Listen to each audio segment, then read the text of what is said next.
হাদিস থেকে গুরুত্বপূর্ণ আলোচনা পেশ করবেন। তাই আমরা আজকের জন্য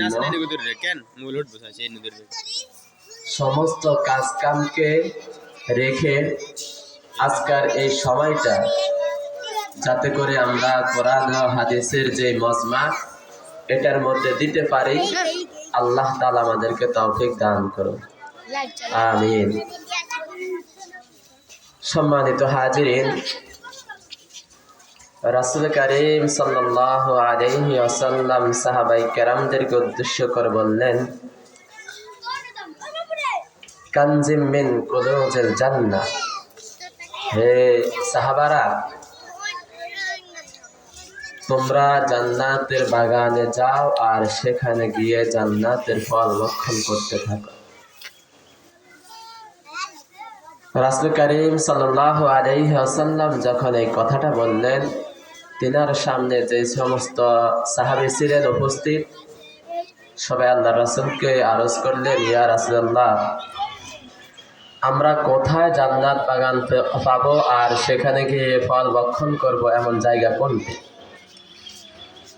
আল্লাহ রাসূল সাল্লাল্লাহু আলাইহি ওয়াসাল্লাম বললেন, হালাকা যিকর, যে সমস্ত জায়গাগুলোতে, যে সমস্ত মজলিসগুলোতে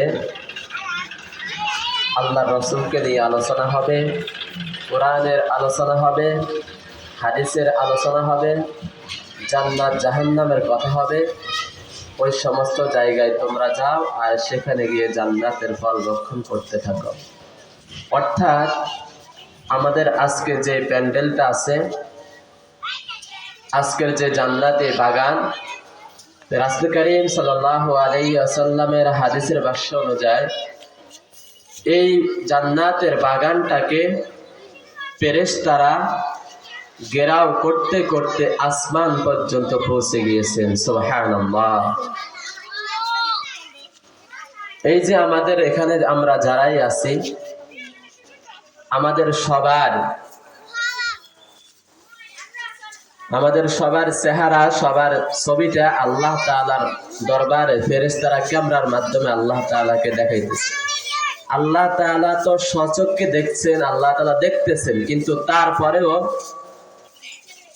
আমরা যেরকম একটা ক্যামেরা ফিট করি, তদ্রূপ ভাবে আল্লাহ তাআলা যে আমাদেরকে বানাইছেন, আমরা ক্যামেরা বানাইতে পারতেছি, কিন্তু দেখেন যে আল্লাহ আপনাকে আমাকে বানাইছে, তিনিও তো ক্যামেরা ফিট করতে পারেন। দেখেন এখানে একটা কাজ হচ্ছে, ফেরেশতাদেরকে নিয়োগ করার কারণ কি? ফেরেশতাদেরকে নিয়োগ করার কারণ হচ্ছে, যখন আদম সন্তানকে, বনি আদমকে আল্লাহ তাআলা দুনিয়াতে পাঠানোর জন্য বলছেন, তখন ফেরেশতারা বলছিল যে না, দরকার কি, আমরাই তো আছি আপনার ইবাদত করার জন্য, এদেরকে যদি আপনি দুনিয়াতে পাঠান, সৃষ্টি করেন, তাহলে এরা হানাহানি, কাটাকাটি, মারামারি করবে, এগুলার কোনো প্রয়োজন নাই, এদেরকে সৃষ্টি করার কোনো প্রয়োজন নেই। এরা হানাহানি, কাটাকাটি, মারামারি করবে, জিনা ব্যভিচার করবে, এরা তো এই সমস্ত কাজগুলা আমরা যে আপনার ইবাদত করতেছি, বন্দেগী করতেছি, এই কাজগুলা এরা করবে না।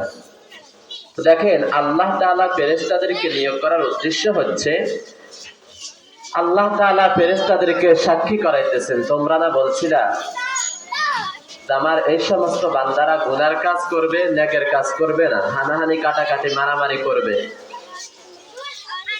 দেখো এরা এখন এই সিস্টেমে আমার কথা, আমার হাবিবের কথা নিয়ে আলোচনা করতেছে, আর আল্লাহ তাআলা ফেরেশতাদের মাধ্যমে ক্যামেরা ফিট করিয়ে তাদেরকে সাক্ষী রাখতেছেন, যে তাদেরকে ক্যামেরাম্যান হিসেবে বানাইতেছেন, যে দেখো তোমরাই তো বলছিলা এদেরকে সৃষ্টি না করার জন্য, কিন্তু এখন এরা কি করতেছে দেখো। দেখেন একটা মজলিসে যখন এরকম জান্নাতি বাগানের মধ্যে একজন আল্লাহ তাআলার খাঁটি বান্দা আসে, সে যত গুনাহ করুক না কেন, যখন এই সমস্ত জান্নাতের বাগানে আসার পরে